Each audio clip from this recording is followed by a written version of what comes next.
Today I will show you how to make another easy Halloween costume. For this Rubik's Cube costume, you need a large square cardboard box, black paint, 9 squares of colorful cardstock in 5 different colors, glue, scissors, and a box cutter.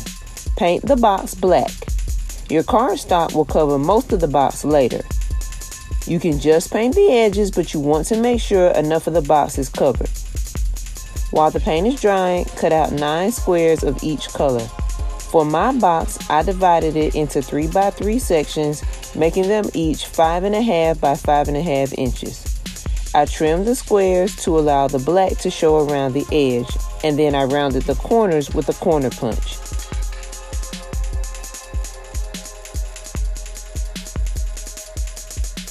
I used a pot top to trace the head opening and used a ruler and pencil to draw a square shape for the armholes. Cut out the armhole where the top of the middle square will be.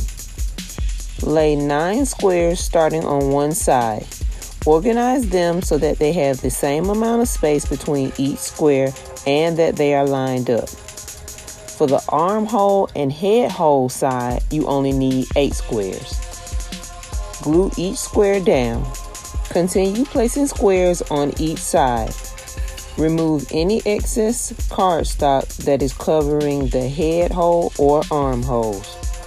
Pair with a black shirt and bottoms and your project is complete. Thanks for watching and make sure to like and subscribe.